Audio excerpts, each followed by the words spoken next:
حضرت بلال حبشی رضی اللہ تعالیٰ عنہ نے سارا گھر کا کام کاج خود سے سنبھال لیا تھا. ایک دن غائب ہو گئے حضرت بلال اذان دے کے, فجر کی اذان دے کے. ایک دن فجر کی اذان دے کے غائب نہیں ہونا چاہیے. کیا خیال ہے آپ کا؟ مؤذن کو اذان دے کے غائب اسے مسجد میں پھر رہنا چاہیے. حضرت بلال حبشی رضی اللہ تعالیٰ عنہ اذان پڑھی, غائب ہو گئے. صحابہ ڈھونڈ رہے ہیں بلال کدھر ہے, اقامت پڑھے. حضور نے فرمایا ٹھہر جاؤ, بلال آئے گا تو اقامت پڑھے گا. بلال آئے گا تو جلدی نہ کیا کرو مسجد میں. اگر 2-4 منٹ کبھی دیر ہو جائے نا نماز میں تو جلدی کوئی بات نہیں, اللہ کے گھر ہی آئے ہو نا, جلدی نہ مچایا کرو. اللہ کا گھر ہے, رحمت والی جگہ ہے. حضور نے فرمایا بلال آئے گا تو اذان پڑھے گا.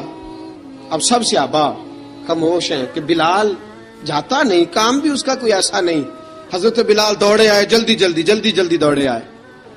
رسول پاک صلی اللہ علیہ وسلم نے سوال ہی نہیں کیا کہ بلال تو کدھر سے آیا ہے. فرمایا آ گئے ہو؟ حضور آ گیا ہوں. پڑھو اقامت پڑھی, جماعت ہو گئی. اب صحابہ کرام علی مریدوان حیران ہے کہ حضور نے پوچھا ہی نہیں اور بلال آیا بھی دیر سے. حضرت جناب سیدنا صدیق اکبر, جناب مقداد, جناب سلمان فارسی, چند صحابہ نا حضرت بلال کو لے کے, کون ہے بلال تو کدھر تھا؟ راز کی کوئی بات ہے جو بتاتا نہیں, کدھر تھا؟ حضرت بلال رضی اللہ تعالیٰ عنہ کی آنکھوں میں آنسو آ گئے, رو پڑے. کہ بلال کوئی گہری بات ہے, بتا معاملہ کیا ہے, روتا کیوں ہے؟ حضرت بلال حبشی رضی اللہ تعالیٰ عنہ فرمانے لگے جب حضرت خدیجۃ الکبریٰ گھر میں چکی پیستی تھی, تھک جاتی تھی نا تو میں مدد کرایا کرتا تھا. کتنے دن بیت گئے, جب فجر کی اذان دینے کے لیے گزرتا ہوں تو حضرت فاطمہ الزہرا کے بچے روتے ہوتے ہیں. فرمایا میں نے حضرت فاطمہ کو گود میں کھلایا ہے, مجھے اپنے محبوب کی شہزادی سے بڑا پیار ہے. کئی دنوں سے حضور کی خدمت میں عرض کر رہا تھا یا رسول اللہ کو مہربانی فرمائیں. حضور نے رات پیغام بھیجا ہے سیدہ فاطمہ کو کہ بلال جب آئے تو پردہ کر کے اندر چلی جایا کر. حضرت بلال فرماتے ہیں اذان دے کے گیا تھا حضرت فاطمہ کے گھر, میں نے کہا محبوب کی بیٹی ذرا پردہ کر لے, تو بچوں کو دودھ پلا, میں تیری چکی پیس دیتا ہوں. حضرت بلال حبشی کی آنکھوں میں آنسو رو کے بتلاتے ہیں. فرمایا سیدہ طیبہ طاہرہ حضرت فاطمہ الزہرا, میرے حبیب نے پتہ کیا فرمایا؟ فرمایا جس نے فاطمہ کو راضی کیا اس نے تو مجھے راضی کیا. حضرت سیدنا بلال حبشی فرماتے میں نے چکی پیسی اور میں تمہیں کیا بتاؤں, میرے محبوب کی بیٹی نے مجھے بڑی ہی دعائیں دی ہیں, انہوں نے مجھ پر بڑا ہی اظہار محبت فرمایا ہے. فرمایا میں آذان سے لے کر جماعت تک لوگ تسبیحاں رولتے ہیں, لوگ قرآن کی آیات کی تلاوت کرتے ہیں, آذان سے لے کر جماعت تک لوگ مختلف قسم کے اذکار میں مشغول ہوتے ہیں. فرمایا میرا ذکر سنو, میری تلاوت سنو, میرا وظیفہ سنو. میں آذان سے لے کر جماعت تک محمد عربی کی بیٹی کی خدمت کرنے چلا جاتا ہوں. رسول پاک صلی اللہ علیہ وسلم کی شہزادی کی چکی پیس کے آیا. حضرت بلال نے اس انداز میں, بدر کی جنگ لگ گئی, بدر کا مارکا, حضرت بلال کے ہاتھ میں تلوار ہے, کہا میں لڑوں گا, پورا جہاد کروں گا. امیہ بن خلف جو بڑا مارا کرتا تھا نا, وہ دوڑ رہا تھا اپنے بیٹے کو لے کے. آگے کچھ صحابہ کھڑے تھے, وہ قریب سے گزرنے لگا. حضرت بلال نے فرمایا ذرا پکڑنا امیہ کو, یہ مجھے مارا کرتا تھا, ذرا پکڑنا, نہ جانے نہ دینا. امیہ کو صحابہ نے روکا. حضرت عبد الرحمن ابن عوف نے پکڑ کے ایک زور سے گھونسا مارا, ادھر جا کے گرا. حضرت بلال تلوار لے کے کھڑے ہیں امیہ کے سر پہ. کہا امیہ میں تجھے نہیں کہا کرتا تھا اللہ میرے مصطفیٰ کو بڑی عزتیں عطا فرمائے گا؟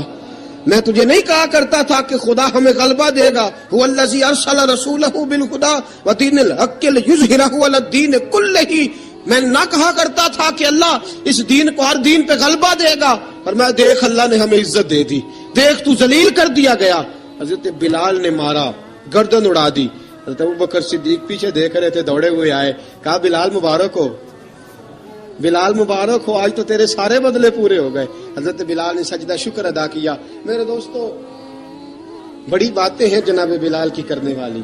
یہ وقت ساتھ نہیں نہ دیتا کسی کا, یہ رک جاتا ہے, یہ کہتا ہے کہ بس اب رک جاؤ, وقت ہو گیا آگے گزرنے کا. حضرت بلال حبشی رضی اللہ تعالیٰ عنہ رسول پاک کا وصال ہوا نا, حضرت بلال نے منہ سے لفظ ہی کوئی نہیں ادا کیا.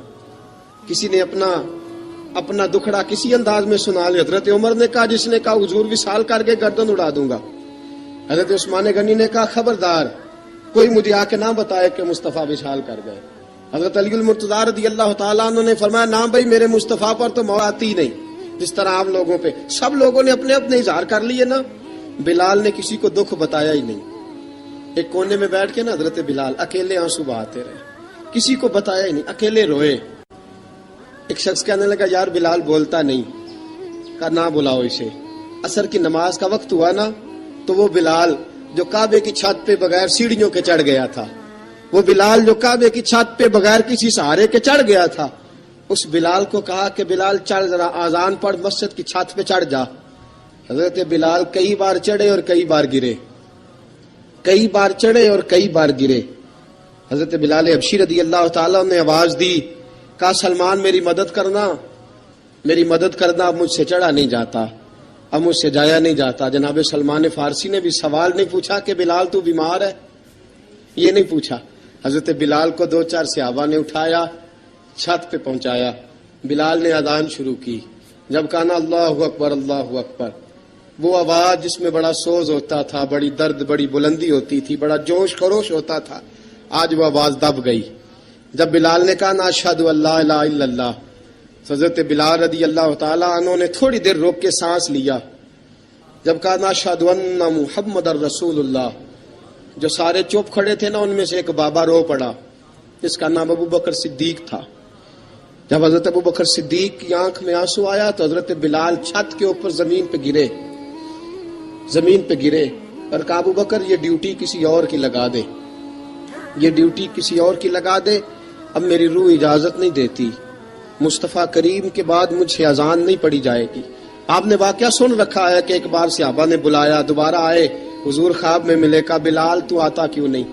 بلال چھوڑ کے چلے گئے تھے, فرمایا اب میرا یہاں دل نہیں لگتا. ملک شام کے شہر حلب میں چلے گئے تھے, چھوڑ دیا تھا مدینہ منورہ, اب میری نگاہوں میں جچتا نہیں کوئی, جیسے میرے محبوب ہیں ایسا نہیں کوئی. حضور خواب میں ملے, آئے مدینے, حضرت بلال آخری بار, لوگوں نے کہا اذان پڑھو, کہا مجھے وہ اذان بھول ہی گئی ہے جو مجھے مصطفیٰ کریم کے زمانے میں پڑھا کرتا تھا, مجھ سے نہیں پڑھی جاتی, نہ مجھے کہو میں کیسے پڑھوں. امام حسن اور حسین نے آ کے دامن تھاما نا تو کہا بیٹا میں تمہاری نانی کا بھی نوکر رہا ہوں, میں تمہاری ماں کی چکی بھی پیستا رہا ہوں, مجھ سے کوئی فرمائش نہ کر ڈالنا, میں نے نوکری کی ہے اور مجھے اگر اللہ نے توفیق دی تو میں تمہارے بچوں کے پیر بھی دھویا کروں گا.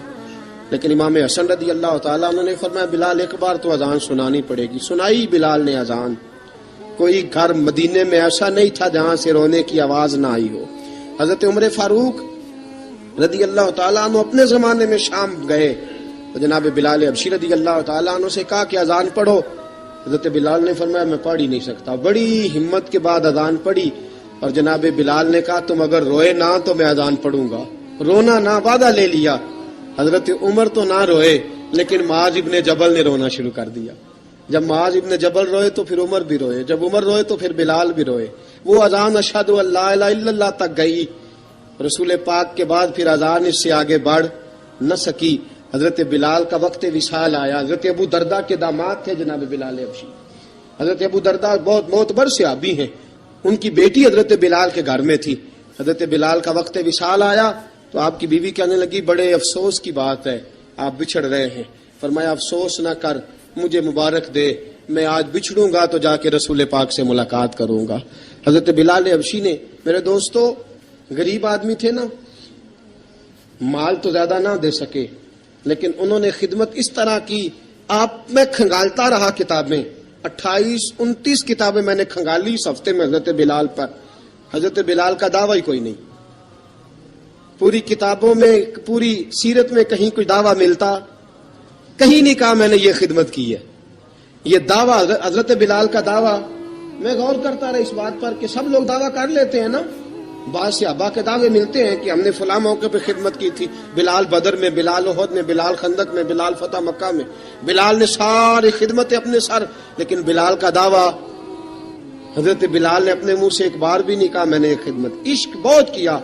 غریبوں جان نہ چھڑایا کرو, یہ کہہ کہ جان نہ چھڑایا کرو کہ ہم کیا کر سکتے ہیں, ہم کدھر جائیں, ہم آگے بڑھو, عملی طور پہ اپنا آپ پیش کرو, رسول پاک کے عشق میں رنگ جاؤ. حضرت سیدنا عمر فاروق رضی اللہ تعالیٰ عنہ فرماتے تھے بلال اب تو حبشی غلام نہیں, اب تو مصطفیٰ کے صحابہ کا امام ہے. اب تو ہمارا امام ہے.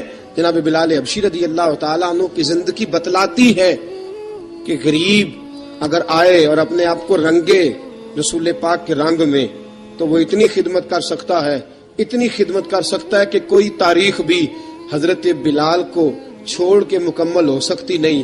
کوئی بھی تذکرہ جناب بلال کو چھوڑ کے صحابہ کے تذکرے مکمل ہو سکتے نہیں. اور جہاں جہاں بھی عشق کی داستان لکھی جائے گی پہلے بلال کا نام لکھا جائے گا، پھر بات آگے بڑھے گی. اللہ ہمیں بھی حضرت بلال کے عشق کا قطرہ نصیب کرے، ہمیشہ مدحت خیر الانام میں گزرے. دعا ہے یہ عمر درود و سلام میں گزرے. وآخر دعوانا ان الحمد